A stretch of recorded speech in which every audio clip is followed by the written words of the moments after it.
ওই লাইলি লাইলি হচ্ছে বাদশার মেয়ে, তাকে ঘরে ভরে তালা মেরে দিয়েছে কটুস করে, আর বেরিতে দিবে না ওর বাপ। আর মজনু হচ্ছে গরিব, ছিঁড়া কাপড় পরে কেঁদে বেড়াচ্ছে, লাইলি লাইলি রে কেঁদে বেড়াচ্ছে, তো পথে ঘাটে কাঁদছে। তো ওর একটা খাস বাঁধি আছে লাইলার, তো ওই বাঁধি ওকে নাস্তা দেয়, খায়। সব নাস্তা খেতে পারে না, মজনুর প্রেমে ঘরে ভরা আছে, তো অর্ধেক নাস্তা দেয় যে আমার মজনুকে দিয়ে আসগা। তো ও রাস্তা দিয়ে যায়, এই মজনু কে আছে? তো একটা যুবক বলছে আমি। বলছে খেয়ে লাও নাস্তা। পরের দিন ঠিক টাইমে বসে আছে, ও ওর বন্ধুকে বলেছে মার্কেট ভালোই চলছে, এইদিকে লাইলান। এটা উপন্যাস বলছি, ভাববেন না যে আবার কোরআন হাদিস বলছি, উপন্যাসই বলছি। তো ওইদিকে আবার পরের দিন নাস্তা যায়। এই যেতে যেতে যেতে যেতে 1 মাসে 22 জন 25 জন নাস্তা খেয়েছে। তখন লাইলিকে ভয়ে বলছে, ভয়ে ভয়ে, লাইলি তুমি তো বাদশার মেয়ে, আর আমি তোমার ঘরে বাঁধি ঝিয়ের কাজ করি, আমি কাজের মেয়ে, ভয়ে বলতে পারছি না বোন, ঘটনা তো খুব খারাপ। আমার তো মনে হচ্ছে তুমি একজনাকে প্রেম করেছিলে, কিন্তু এখন তো আমি 25টা মজনু দেখলাম 1 মাসে। বলে করেছিস কী রে? বলে প্রতিদিন নতুন নতুন মজনুতে নাস্তা খেয়েছে। তখন বলছে যা আজকে নাস্তা নিয়ে যা, আর একটা খালি প্লেট আর ছুরি নিয়ে যা, চাকু ধারালো। বলে যদি নাস্তা খাওয়ার আগে খালি বুকের মাংস কেটে দেয়। দিয়ে বলছে কে মজনু আছে? বলে আমি মজনু। বলে নাস্তা খাও? বলে দাও। বলে আগে মাংস কেটে দাও। জামিলা এগিয়ে যাও। সব কেটে গেল। এবার নদীর ধারে এক পাগলা বসে আছে, লাইলি লাইলি। তখন ওর বান্দিটা মনে করছে এই হবে রে, এই আমি লাইলির বান্দি এসেছি। বলছে আয় তোকেই ধরে চুম খায়। কত প্রেম! এটা লাইলির ঘরের মাটি, লাইলির গাঁ, চুম খেয়েছে। দিয়ে বলছে মাংস কেটে দাও। মাংস কেন? কলজেটা কেটে দিব। বলছে তুমিই নাস্তা খাও। জি। এরপরে লাইলি কোনো রকম তালা টালা ভেঙে কষ্ট করে মজনুর কাছে চলে এসছে। তখন মজনুর চোখ মুজে আছে, চোখ মুজে কি বলছে, যেমন লা ইলাহা ইল্লাল্লাহ। প্রথম কি বলছিল? লাইলা লাইলা লাইলা লাইলা লাইলা লাইলা লা ইলাহা ইল্লাল্লাহ। প্ল্যাটফর্ম চেঞ্জ, বুঝতে পেরেছেন তো? এখন কোথায় চলে গেছু? আল্লাহর প্রেমে চলে গেছে। এবার আল্লাহর প্রেমে যখন ও চলে গেছে, লাইলি আবদ্ধ আছে, আল্লাহ তো আবদ্ধ নাই। আল্লাহকে লাইলা বলে বলে দিলে শান্তি চলে এসছে, যত প্রেম নোংরা যা ছিল সব ধুয়ে মুছে পরিষ্কার হয়ে গেছে, এখনও আল্লাহর খাস বান্দা হয়ে গেছে। তখন লাইলি এসেছে, আর কাজে লাগবে। যে লাইলি বলছে, লাইলি তোমার এসেছে ফিরিয়া, মজনু গো আঁকি খোল, মজনু তোমার কাঁদন শুনিয়া নদী মরু পর্বতে, বন্দিনী আজ ভেঙেছে পিঞ্জরা, বাহির হয়েছে পথে, আজ দক্ষিণা বাতাস বহে অনুকূল, ফুটেছে গোলাপ নার্গিস ফুল, অগ বুলবুল সেই ফুটন্ত গুল, বাগিচায় কেন দোল, মজনু গো আঁখি খোল। আবেদন করছে মজনু, এবার চোখ খোল। তো লাইলা চলে এসছে। ওই চোখ খুলবে কোথা? চোখকে তখন আরো চিপে ধরছে। কি বলছে দেখেন এমনি করে, মজনু। তখন বলছে লাইলি লাইলি ভাঙিও না ধ্যান, মজনু রে মিনতি, লাইলি কোথায় শুধু দেখি আমি লা ইলাহার জ্যোতি, পাথর খুঁজিয়া ফিরিয়াছি প্রিয়া, প্রেম দরিয়ার কূলে, আল্লাহর প্রেমের পরশমানিক কখন পেয়েছি ভুলে, সে মানিক যদি তুমি দেখো একবার, সে জ্যোতি যদি তুমি দেখো একবার, মজনুরে তুমি চাহিবে না আর। ইসুব জলেখা লাজমানে হারি, দেখিয়া তার খুবসুরতি, লাইলি লাইলি ভাগিও না ধ্যান, মজনুরে মিনতি, লাইলি কোথায় শুধু দেখি আমি। যারা বলেন লা ইলাহা ইল্লাল্লাহ, একটু জোরে বলেন ভাই, লা ইলাহা ইল্লাল্লাহুর জ্যোতি। আল্লাহ তাবারক ওয়া তাআলা বলছেন, মুমিন রে আল্লাযীনা ইউমিনুনা বিল গায়বি, আমাকে যে দেখলো না অথচ ইমানে পরিপূর্ণ করে দিল, তার ইমান মেনে নিল, আল্লাহ মেনে নিয়েছে, আল্লাহ আছে, হাসর আছে, পুলসেরাত আছে, আযাব আছে, জান্নাত আছে, সুখ শান্তি আছে, হাজে কাউসার আছে, এবং কিয়ামতের মাঠে হিসাব দিতে হবে, নেকি বদি ওজন হবে। এইগুলোর উপরে টোটাল যে ঈমান আল্লাহ, এটা হলো 4 নম্বর, 3 নম্বর। আর 4 নম্বর হচ্ছে ওয়ায়ুকিমুনাস সালাতা, এবং সে নামাজ আদায় করবে। মুমিন কোনোদিন বেনামাজি হতে পারে না, আর বেনামাজি কোনোদিন মুমিন হতে পারে না। মুমিন কোনোদিন বেনামাজি হতে পারে না, আর বেনামাজি কোনোদিন মুমিন হতে পারে না। বেনামাজি কোনোদিন মুমিন হতে পারে না, মুমিন কোনোদিন বেনামাজি হতে পারে না। মুমিনের দ্বারা ছোটখাটো গুনাহ হয়ে যেতেই পারে ভুলবশত, নামাজ ছাড়ার মতো গুনাহ সে করবে না। আর বেঈমানের দ্বারা বড় বড় নেকি হয়ে যেতে পারে, কিন্তু সে নামাজ পড়ার মতো নেকিটা করতে পারবে না। এটাই হলো মুমিনের সাথে একটা আপনার কিনা কাফেরের পার্থক্য। আল্লাহ তাবারক ওয়া তাআলা বলছেন যে শুনলে যখনই আমার উপরে তোর বিশ্বাস আসবে, তখন তোকে প্রথম কাজে পাওয়া যাবে ওয়ায়ুকিমুনাস সালাতা, নামাজের কাতারে তোমাকে পাওয়া যাবে। আল্লাহ নবী বলছেন, মাঝ রে আমার উম্মতকে বলে দিও, উম্মতের কানে ভরে দিও, লা তাতরুকান্নাস সালাতা মাকতুবাতান মুতাআম্মিদান, ফাইন্না মান তারাকাস সালাতা মাকতুবাতান মুতাআম্মিদান ফাকাদ বারিয়াত মিনহু জিম্মাতুল্লাহ। মাঝ রে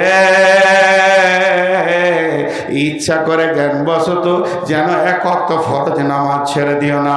যে ব্যক্তি ইচ্ছা করে জ্ঞানবশত এক ওয়াক্ত ফরজ নামাজ ছেড়ে দেবে, আল্লাহর সঙ্গে বান্দার সম্পর্ক কেটে যাবে। জি ভাই, সৌদির জামাতে ছিল একটা কেরলে, তো এক মদিনার লোকের সঙ্গে পরিচয় হয়ে গেছে কদিন জামাতের সাথে।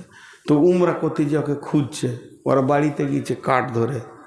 তো গেটম্যান বলছে দোকান মে হ্যাঁ, ওই কেরলেরই গেটম্যান আছে। দোকানে গিয়েছে, দোকানে যে সেলসের কাজগুলো কার করার হিন্দি জানে, ইন্ডিয়ান, বলছে মাকান মে হ্যাঁ, দোকান মাকান, মাকান দোকান। লোকটার খুঁজে পাওয়া যাচ্ছে না।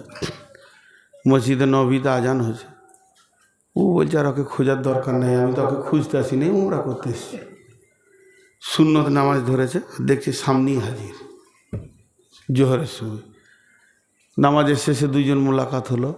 তো মদিনাওয়ালা বলছে আপনি মেহমান, চলেন খাওয়া দাওয়া করি। হোটেলে গিয়ে খাওয়া দাওয়া সব হয়েছে। ইন্ডিয়ানওয়ালা বলছে ভাই সেই বেলা 10টা থেকে দোকান মাকান, মাকান দোকান করতে করতে আমার দম শেষ। মদিনাওয়ালা বলছে ভাই তুমি ভুল করেছো, কে তোমাকে দোকানে যেতে বললে আর মাকানে যেতে বললে? একটা মুসলমানকে খুঁজে বের করার প্রধান প্রচেষ্টা কি? যখন কোনো মুসলমানকে খুঁজতে যাবে কোনো গ্রামে, অন্য টাইমে যেও না, নামাজের সময়ে যাও আর মসজিদের দরজায় বসে দাও। মুয়াজ্জিন আজান দিলে মুমিন যেখানেই থাক মসজিদে আসবে। কত সুন্দর কথা। কিন্তু বন্ধুরা আমার, যার আল্লাহর উপর ঈমান আছে সে কোনোদিন বেনামাজি হতে পারে না। আল্লাহ আমাদের সকলকে নামাজি বানান। এই মাদ্রাসা কমিটি, জালসা কমিটি, শ্রোতা বক্তা সকলকে নামাজি বানান। রব্বুল আলামিন আমাদেরকে 5 ওয়াক্তে নামাজ পড়তে পড়তে মওত দাও, আর মরতে মরতে তুমি নামাজ পড়ার তৌফিক দাও আল্লাহ। তাই বিশ্বনবী বলছেন, খবরদার নামাজ ছেড়ে দিও না। নামাজ হলো সমস্ত, মানে নামাজ এমন একটা জিনিস আল্লাহর সঙ্গে সম্পর্ক কেটে যাবে। অতএব যে গায়েবের ওপরে ঈমান আনবে সে নামাজ পড়বে। 2 নম্বরে সে কি করবে? ওয়ামিম্মা রাযাকনাহুম ইউনফিকুন, নিজের রুজি থেকে সারা বছর খেটে জমা করেছে সেই টাকা থেকে আল্লাহর রাস্তায় দান করবি। কোনদিন মুমিন বকিল হতে পারে না। যেখানেই মওকা পাবে, মাদ্রাসা হোক, মসজিদ হোক, জালসা হোক, তাবলীগ হোক, যেখানেই পাবে আপনার কিনা দ্বীনকে বাঁচানোর জন্যে ন্যূনতম যদি কাজ হয়, মুমিন নিজের পকেটে টাকা রাখতে পারবে না, ওই জায়গায় টাকা দেবে। আল্লাহ তাবারাক ওয়া তাআলা বলছেন, এই লোকগুলি ডান হাতে সার্টিফিকেট পাবে। যার আমার উপরে বিশ্বাস আছে, ওই লোকটা নামাজ ছাড়বে না, আর ওই লোকটা দান ছাড়বে না। আমাদের ধারণা, যার টাকা বেশি তার দান বেশি, যার টাকা বেশি তার দান বেশি, যার টাকা বেশি তার দান বেশি। কিন্তু কোরআন বলছে না, যার ঈমান বেশি তার দান বেশি, যার ঈমান বেশি তার দান বেশি। কোনদিন মুমিন টাকা নিয়ে বুকে করে নিশ্চিন্তে থাকবে না, কারণ সে জানে পৃথিবীর যত সম্পদ আছে এগুলো আমার নয়, যেটা আল্লাহর কাছে জমা করব সেটা আমার। আল্লাহর নবী বলছেন, আমার উম্মতের অভ্যাস হচ্ছে মাল মাল মাল মাল মাল, কিন্তু মালের ভিতরে 3টি মাল তোমার। যেটা তুমি খেয়েছো তোমার মাল, যেটা তুমি পড়ছো তোমার মাল, যেটা তুমি দান করছো সেটা তোমার মাল, বাকিগুলো তোমার নয়। এর জন্য বলছেন, এই ধন মাল ছিল তোমারও বাবার, সে মরে গিয়ে আজ হয়েছে তোমার। তোমার বাপেরই মালিতে তুমি ওয়ারিস হইলে, কাল ছেলে ওয়ারিস হবে তুমি মরে গেলে। ধন ধন করিও না ধন অপরজন, মরিলে তোমার সঙ্গে যাবে না কো ধন। ধন জন অপরজন না রহে কাহার, আর নিত্য ভাবে এই নিত্য ব্যবহার। ধন জন অপরজন না রহে কাহার, অপরে তোমার মালে ওরা ব্যবহার। একা অন্ধকারে ছিলে মায়ের উদরে, একা ফেরে যেতে হবে গড় অন্ধকারে। আজ তুমি বাস করিতেছ হয়ে সোনকার, আকালকে ছাড়িয়ে যাবে সংসার সোনার। আজ তুমি গাড়ি ঘোড়া হইতেছ সওয়ার, কালকে সওয়ারি হইবে জানাজা তোমার। আজ তুমি পরিতেছ রেশম পোষণ, কালকে পরিবে তুমি মরণের কাফন। আজ তুমি খাইতেছ ফল মাকড়, কালকে খাইবে তোমাকে পোকা ও মাকড়। মানব যদি হব আমাদের জ্ঞানী বিচক্ষণ, মুরজিয়া আল্লাহর প্রেমে কাটাও জীবন। ভূমিতে আসিয়া তুমি ভবের মেলায়, হেলায় কাটিয়া নামাতিয়া খেলায়। এ মেলায় বহু লোক আসিয়া ভূমিতে, সব চলে গেল কোথা দেখিতে দেখিতে। সংবাদ তাদের কিছু পাওয়া নাহি যায়, হায় আজ আছে তারা কি হালে কোথায়। নাই সে দেশে কেহ আল্লাহ ভিন্ন আর, করিবে তাহাদের বিন্দু উপকার। দেখিতে আসিলাম মেলা দেখা হলো শেষ, চলো এবার ফিরে যায় আপনার দেশ। যেই দেশে ছিলাম পূর্বে চলো সেই দেশে, কি আছে রয়েছ বসে এসে পরবাসে। মাতা পিতা ভাই বন্ধু আত্মীয় স্বজন, ক্রমে সেই দেশে সব করিল গমন। তোমারও গমন কাল হয়ে উপস্থিত, সম্বল সংগ্রহণ কর কর যে কি যে। শাহ সেকেন্দার বাদশাহ মরিবার কালে, এই ওসিয়ত করেন ওয়ারিস সকলে। মরিলে আমার তরে শোনো বারে বার, কাফনের সাথে হাত বেঁধনা আমার। সকলিতে মিলে ঝুলে খাটিলিতে করে, 2 হাত ঝুলাইয়া লইয়া যাইও মরে।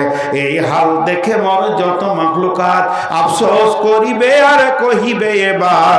7 মুলুকের শাহ সেকেন্দার ছিল, 7 মুলুকের শাহ সেকেন্দার ছিল। সকলে থাকিল আজ খালি হাতে গেল। বন্ধু রে। তাই আমার আল্লাহ বলছে আমার উপরে ঈমান আনার পরে পরেই তুই নামাজ পড়বি এবং আমার রাস্তায় দান করবি। কয়টা বলা হলো? প্রথম নম্বরে কোরআনের ওপরে বিশ্বাস রাখতে হবে, এর মধ্যে কোনো ভুল নাই, এর মধ্যে কোনো সন্দেহ নাই। 2 নম্বর আল্লাহর ভয় দিলে রাখতে হবে, নচেত কিয়ামতের মাঠে ডান হাতে সার্টিফিকেট পাওয়া যাবে না। 3 নম্বরে যা অদৃশ্যে আছে সেগুলোকে বিশ্বাস করতে হবে। 4 নম্বরে সালাত আদায় করতে হবে। 5 নম্বরে আল্লাহর রাস্তায় দান করতে হবে। দানের কথাটা প্রথমে যখন ধরেছি 4-5 জন পালিয়ে গেল। ওদের ধারণা কি যে যখন এবার কালেকশন করবে ঘর যায়। হ্যাঁ, জি না, এখনো 3টে আছে, তো ওই 3টে বাদ রাখি নাকি? হ্যাঁ, শেষ করবো না, ওই 3টে শেষ করবো। আর সেই মিয়া কয় বানি ইসরাইল ভাই কোথায় আছে? আমাকে দিয়ে আসবে তো আল্লাহ। খেপা মানুষ তো, ওই জন্য জিজ্ঞেস করেছি। বাসটা না পেলে খুব কষ্ট পাবো। নেপাল বর্ডারে যাচ্ছে।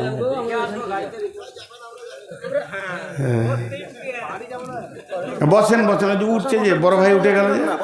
আমি তো বায়ান ওকেই শুনেছিলাম, তো ও চলে গেলে আর কি করে বায়ান শোনা কথা। বিষয়ের বাইরে একটাও কথা জিজ্ঞেস করবেন না। আমি বিষয়ের বাইরে বকি না। এটা খানিক, ওইটা খানিক, এইটা খানিক, জি না। সে বক্তাও নয়, আর ওরকম যে শোনে সে শ্রোতাও নয়। তো একটা জায়গা কমপ্লিট হোক। এবার আল্লাহ বলছেন ওয়াল্লাযীনা ইউমিনুনা বিমা উনজিলা ইলাইকা। প্রথমে এর মধ্যে কোনো সন্দেহ নাই বলতে হবে। আবার ওই কথাটাই আল্লাহ বলছেন ওয়াল্লাযীনা ইউমিনুনা বিমা উনজিলা ইলাইকা। তারা ঈমান আনবে এই কিতাবটার ওপরে যেটা তাদের নবীর ওপরে নাজিল করা হয়েছে।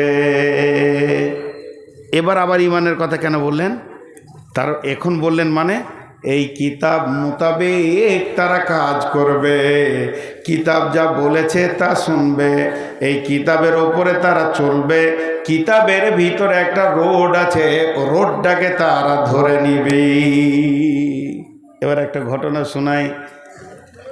বিশ্বনবী ফজরের নামাজ পড়ে সালাম ফিরতেন, আসসালামু আলাইকুম রহমতুল্লাহ, আসসালামু আলাইকুম রহমতুল্লাহ। সাহাবীরা তসবিহ করতেন, নবীজিও তসবিহ করতেন, সুবহানাল্লাহ আলহামদুলিল্লাহ। এরই ভিতরে কোনো দিন নবী বলতেন, রে আমার সাহাবীরা, তোমরা কেউ স্বপ্ন দেখেছো কি? বলো, স্বপ্নের মানেটা আমি বলবো। কখনো কখনো নবীজি বলতেন, আমি স্বপ্ন দেখেছি, তোমরা শোনো। কখনো কখনো নবীজি বলতেন না, তারপরেও সাহাবীরা বলতেন, ইয়া রাসূলুল্লাহ, আজকে রাত্রিতে একটা স্বপ্ন দেখেছি, আপনি বলে দেন কি মানে হবে। ঠিক নবীজি সালাম ফেরার পর মুক্তাদির দিকে বসে তসবিহ করছেন, এমন সময় একদিন সাহাবী উঠে দাঁড়ালেন, ও দয়ার নবী গো, আজকে রাত্রিতে আমি একটা স্বপ্ন দেখলাম। সাহাবীরা সব কাতার ভেঙে এসে বসলো, আরে স্বপ্ন দেখেছে রে, চল শুনবো। সবাই এসে বসলো। আবু বকর রসুলের পাশে এসে বসলেন, পাশাপাশি 2 জন মুখে পূব দিকে বসে আছেন। আর ও এসে বলল, কি বলছি জানেন? আল্লাহ নবী, আমি দেখলাম আমার মাথার উপরে একটা কালো ঘন মেঘ, জমাট কালো। খানিক পরে দেখছি বৃষ্টি শুরু হয়ে গেল। তো বৃষ্টিটা পানি লয়, মধু বৃষ্টি হতে লাগলো। তারপরে দেখছি জিন আর ইনসান সে মধু পান করতে শুরু করেছে। কেউ পেট ভরে খেলো, কেউ 1 ঘুঁট 2 ঘুঁট খেলো, কেউ হালকা চিকে দেখলো, কেউ খেলো না। ইয়া রাসূলুল্লাহ, তারপরে দেখছি সেই বৃষ্টির ভিতরে একটা মোটা রশি ঝুলছে। একটা লোক ওই রশি ধরে উঠে চলে গেল, দ্বিতীয় লোক চলে গেল, তৃতীয় নম্বর যেছে তো রশিটা ধরেছে তো কট করে কেটে গেল। কিন্তু লোকটা বড় মজবুত, গিঁড় দিয়ে চলে গেল। আমার ঘুম ভেঙে গেল। ওর বলা হয়ে গেল স্বপ্ন। এবার আবু বকর কি করছে? আবু বকরের দিকটা দেখেন। আবু বকর একবার রসুলের দিকে তাকাচ্ছেন, একবার স্বপ্ন দেখনালার দিকে তাকাচ্ছেন, আবার রসুলের দিকে তাকাচ্ছেন, আবার স্বপ্ন দেখনালার দিকে তাকাচ্ছেন। বারবার যখন এরকম করছেন, নবীজি বলছেন, আবু বকর তোমার ব্যাপার কি?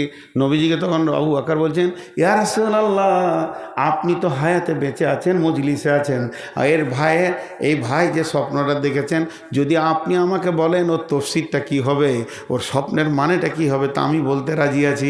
আমার ভিতর উতল পাতল করছে, শুধু আপনার পারমিশনটা নেওয়ার জন্য আমি এরকম করছি।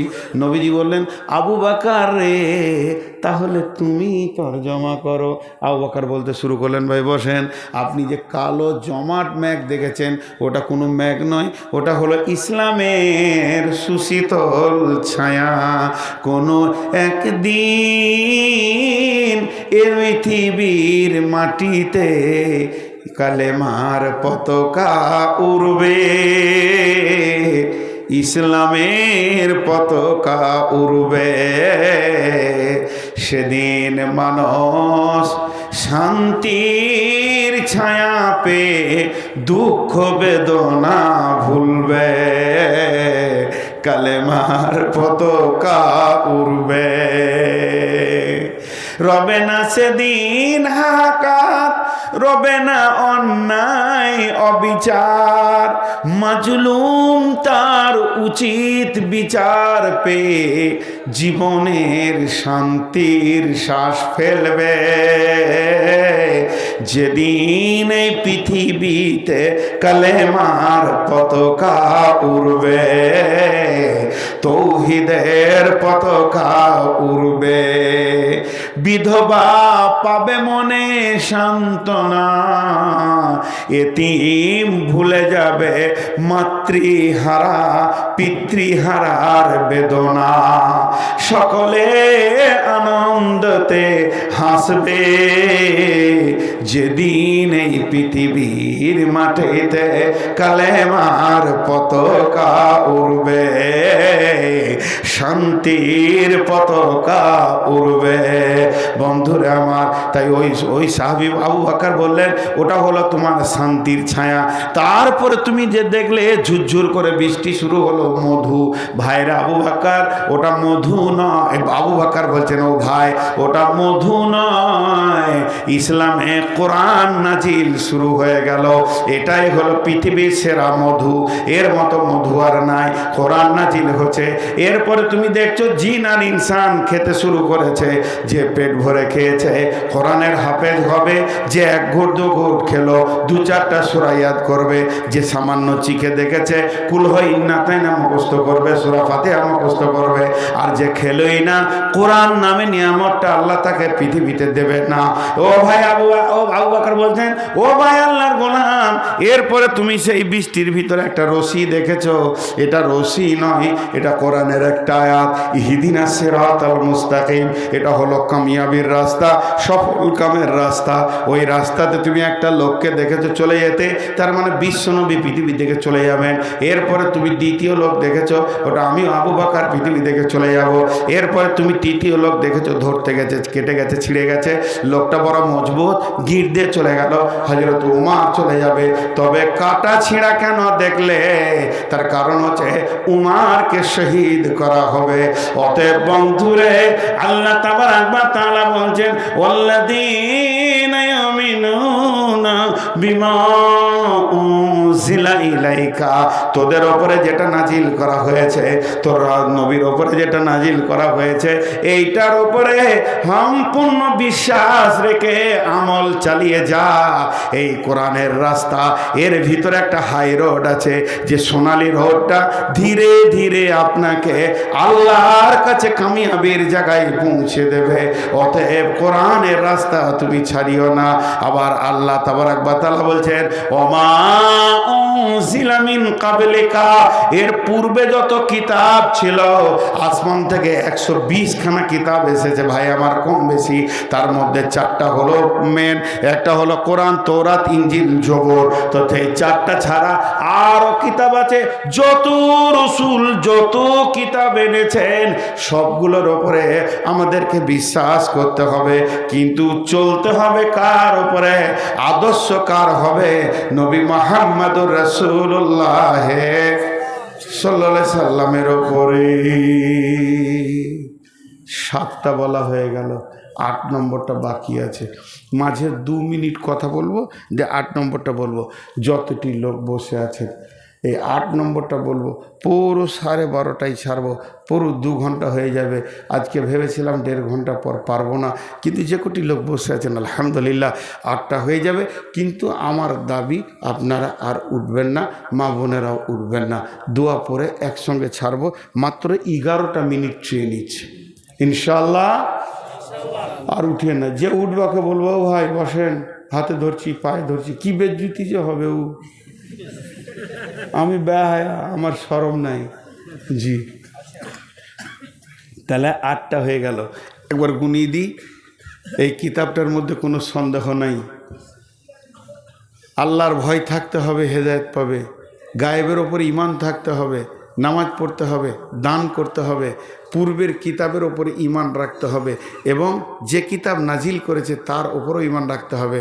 আর 8 নম্বরটা হলো, সকলে আমার সঙ্গে বলেন, অবিল আখিরাতি হুম ইউকিনুন। সকলে বলেন, অবিল আখিরাতি হুম ইউকিনুন। আখিরাতের ওপরে দৃঢ় বিশ্বাস রাখতে হবে। শেষ আজকের বক্তব্য। কঠিন আখিরাত। সাহাবীটার নাম হযরতে হারিস রাদিয়াল্লাহু তাআলা আনহু। আল্লাহ নবী বললেন, হারিস এদিকে এসো। হারিস কাছে আসলেন। নবীজি বললেন, হারিস রে, তোমার ইমানের খবর আমাকে দাও, তোমার ইমান কেমন আছে? হারিস দাবি করছেন, ইয়া রাসূলুল্লাহ, ইয়া হাবিবাল্লাহ, আমার ইমান 100-তে 100 আছে, 1 ইঞ্চি কমে নাই। নবীজি বলছেন, হারিস রে, তুমি যে নিজের এতটা দাবি করছো মজবুত যে আমার 1 ইঞ্চি ইমান কমে নাই, আমার 100-তে 100 ইমান আছে, তাহলে তোমার দাবিটা সত্য কি করে তুমি আমাকে বুঝাবে? তুমি আস্তে আস্তে আমাকে কোচ দাও, কেন তুমি এত বড় দাবি করছো? হযরতে হারিস বলছেন, ইয়া রাসূলুল্লাহ, সকাল থেকে বিকাল সন্ধ্যা, সকাল থেকে দুপুর, দুপুর থেকে বিকাল, বিকাল থেকে সন্ধ্যা, সারা দিনটা আমার কেমন হালাতে কেটেছে শুনেলেন আপনি। এবং আল্লাহর কালাম পাক জান্নাতের ব্যাপারে যেমন যেমন যেমন যেমন বলেছেন, আমি যেন 2 চোখে, যেন শব্দ ব্যবহার করেছি, আমি যেন 2 চোখে জান্নাতের নিয়ামতগুলো দেখতে পেয়েছি সকাল থেকে সন্ধ্যা পর্যন্ত। পক্ষান্তর আপনি যেমন জাহান্নামের কথা বলেছেন, আগুন ছিঁড়াছিঁড়ি করছে, যার জাহান্নামীরা আর্তনাদ করছে, তারা চিল্লাইছে, সেখানে গরম পানি রয়েছে, রক্তের নদী রয়েছে, পুঁজের নদী রয়েছে, সেখানে জঘন্য জঘন্য সাহাবীরা মানে ফেরেশতারা কষ্ট দিচ্ছে।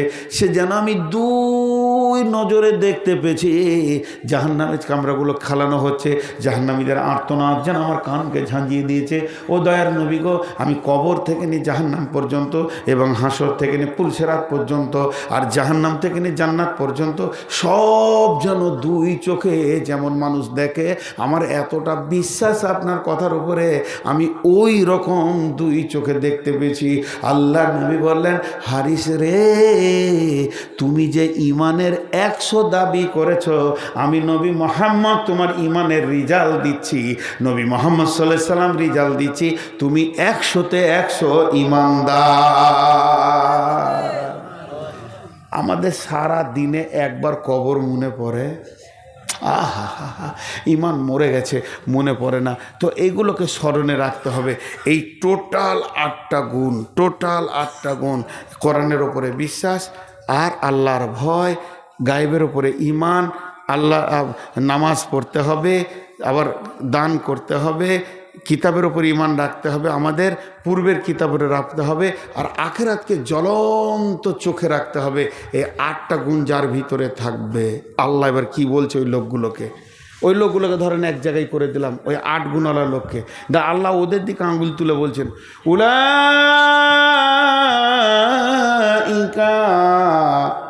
আলা হুদাম মির রাব্বিহিম। এটা বাংলায় বলি, ওরা রয়েছে তাদের রবের সহি রাস্তার উপরে। আবার আরেকবার বলছেন, ওয়া উলাইকা হুমুল মুফলিহুন, এরাই তো কিয়ামতের দিনে ডান হাতে সার্টিফিকেট পাবে, সফল কাম হবে, হাসতে হাসতে জান্নাতে যাবি। বায়ান শেষ, বিষয় শেষ। 2টি দোয়া দিচ্ছি, জোরে আমিন বলবেন। হে আল্লাহ, তুমি আমাদেরকে আজকের এই তফসিরের ওপরে পূর্ণাঙ্গ আমল করার তৌফিক দাও এবং আমাদের সকলকে তুমি জাহান্নাম থেকে বাঁচার মতো আমল করার তৌফিক দাও এবং তোমার দিলকে জয় করার মতো আমাদের আচরণ দাও এবং সহি আমল করে তোমার মেহমানখানা জান্নাতি বানিয়ে নাও। দোয়া তো হয়ে গেল। আমার নাম নবাব, কিছুরই নেই অভাব, ভিক্ষা করার স্বভাব। যতটি লোক আছেন এই গরিবের হাতে একবার হাতটা রেখে যাবেন, আর কিচ্ছু বলবো না, এটা আমার শেষ ভাষা। যে টাকাটা আছে আপনার কাছে ওই টাকাটা দিয়ে উঠে যাবেন। এখন নয়, আমি বলবো তখন, যদি কেউ ধারে দেন ওদিকে লিখবেন, আমি উঠতে বলবো তখন। এখন অনেক দোয়া আছে, দোয়া দিব। সকল আমিন বলবেন জোরে জোরে। আল্লাহুম্মা গফির লানা ওয়ালিল মুমিনিনা ওয়াল মুমিনাত ওয়াল মুসলিমিনা ওয়াল মুসলিমাত ওয়া আলিফ বাইনা কুলুবিহিম ওয়াসলিহ যাতা বাইনিহিম ওয়ানসুরহুম আলা দুব্বিকা ওয়াদুব্বিহিম। আল্লাহুম্মা লানিল কাফারাতাল্লাযীনা ইয়াসুদ্দুনা আন সাবিলিক ওয়া ইউকাযযিবুনা রাসূলাক ওয়া ইউকাতিলুনা আউলিয়াআক। আল্লাহুম্মা খালিফ বাইনা কালিমাতিহিম ওয়া জালজিল আকদামাহুম ওয়া আনজিল বিহিম বা'সাকাল্লাযী লা তারুদ্দুহু আনিল কওমিল মুজরিমিন। এটা ফিলিস্তিনের জন্য দোয়া করলাম। আমি সব জালসাতেই করছি, আপনারাও করবেন। যখন সুযোগ পাবেন বাংলাতেই বলবেন, আল্লাহ আমাদের মা বোনদের ইজ্জত রক্ষা করো, শিশুদেরকে রক্ষা করো এবং মুসলমানদেরকে আল্লাহ তুমি হেফাজত করো। দেখেন আমরা অনেক খুশিতে আছি, শহীদের রাস্তা বেরিয়ে এসছে এবার, নাকি বলেন? শহীদ হব ইনশাআল্লাহ, জোরে বলেন ইনশাআল্লাহ। কোনো ভয় নেই, একদম ভয় করবেন না। জান্নাত যেন আমাদের জন্য হাত ছানি দিচ্ছে, জান্নাতের হুরেরা বেচৈন হয়ে গিয়েছে ভারতবর্ষকে আল্লাহ যুবকদেরকে নেওয়ার জন্যে। এর জন্য আমরা শহীদের আকাঙ্ক্ষায় আছি। নারে তাকবীর, মাশাআল্লাহ, আমরা শহীদ হব, একটুকু পেছাবে না, বা পড়ব না, কলায় ছুরি চলে যাবে, তারপরও এক আল্লাহ ছাড়া কারো কাছে মাথা নামও করবে না। আমাদের কামিয়াব দুনিয়াতে নয়, আমাদের কামিয়াব আখেরাতে। ওইটাই আজকে বক্তব্য হলো, আমাদের কামিয়াব দুনিয়াতে নয়। আমরা দুনিয়ার মুখে লাত মারতে পারি কিন্তু আখেরাতের মুখে লাত মারতে না। শেষ বক্তব্য হলো, কিন্তু আমি আপনাদেরকে বলছি 1000, 2000, 5000 এই যে কোরআনের পাখিগুলো, 2টা পারা, 2টা কোরআন মানে হাফিজ গোটা কোরআনকে হিফজ করলো, এটা তো বড় জিনিস নয়। সব থেকে বড় জিনিস হচ্ছে মাদ্রাসাটা। কারণ হযরত উমারকে পিঠে বর্ষা মেরেছে, এদিকে বের হয়ে গেছে, ওনাকে দুধ খাওয়ানো হচ্ছে তো ক্ষত দিয়ে বেরিয়ে যাচ্ছেন। এই অবস্থায় সাহাবিরা হইচই লেগে গেছে, উমারকে মারা হয়েছে, উমারকে মারা হয়েছে। তো দৌড়ে আসছে একটা সাহাবি, লুঙ্গিটা খালি টাকনোর নিচে নেমে গেছে। ওই অবস্থাতে হযরত উমার বলছে, হে আল্লাহর গোলাম, রসুলের সাহাবি, তুমি উমারকে মরতে দাও কিন্তু রসুলের সুন্নত মেরে দিও না। তুমি সুন্নতটাকে চিন্তা করো। উমার মরে গেলে দুঃখ নাই, কিন্তু রসুলের একটা সুন্নত যেন না মরে যায়। আমরা বাঘের বাচ্চা এটাকে ছিঁড়ে ফেলে দিয়েছি, চেঁচে ফেলে দিয়েছি। কেন আমাদেরকে মারছে জানেন? তার অনেক কারণ আছে। রসুলের উম্মত, খবরদার এটার হাত দেবেন না। তো আমি যে কথা বলছি, নূর মোহাম্মদ মরে যাক, এতে দুঃখ নয়, যেন মাদ্রাসা না মরে। আমার মতো 1000 নূর মোহাম্মদকে মাদ্রাসার জন্ম দিতে পারে, পারে কি পারে না? তো আজকে তার জ্বলন্ত প্রমাণ দিয়ে দিল, 2খানা জন্ম দিল। অতএব এই কোরআনের পাখি তৈরি করা ফ্যাক্টরিটার জন্যে একবার হৃদয় ভরে আপনারা এসে আমার হাতে হাতটা একটা চাদর এখানে ছোট করে দিয়ে দিলে ভালো। আর চাদর দেন, আপনারটাই দেন। হ্যাঁ, না ঝোলানে ঢুকবে না, সবাই আসবে, কারণ গিয়ে আদায় করবে না। আমি বলে দিই আপনাদেরকে, মা বোনেদের ওখানে একটা চাদর দিয়ে দেন। আমি একটা কথা বলি, উঠিয়েন না, আমি একটা কথা বলি, আমার কথাটা বলি তারপর উঠবেন, উঠিয়েন না। 1 মিনিট। আপনার কাছে চাদর যাবে, যদি টাকা দেন তাহলে আপনি 1 টাকায় 1 টাকার নেকি পাবেন, 2টা নেকি পাবেন। কেন? চাদরে উঠিয়েন না, আমি বলছি না, দেন। মাশাআল্লাহ, নাকফুল মা আছে 500 টাকা, 1000 টাকা। আপনারা এখন উঠিয়ে না, পরিবেশটা নষ্ট হয়ে যাবে। আমি যেটা চাইছি ওটা হোক, একবার বসেন, একবার আল্লাহর গোলাম, একবার বসেন। এতক্ষণ যখন শুনলেন, তা আর 1টা মিনিট কি শুনবেন না? এটা মজার জিনিস আপনাদেরকে দেখাতে চাইছি। যতগুলি লোক আছেন 1টা মিনিট হাত ধরে চেয়ে নিচ্ছি।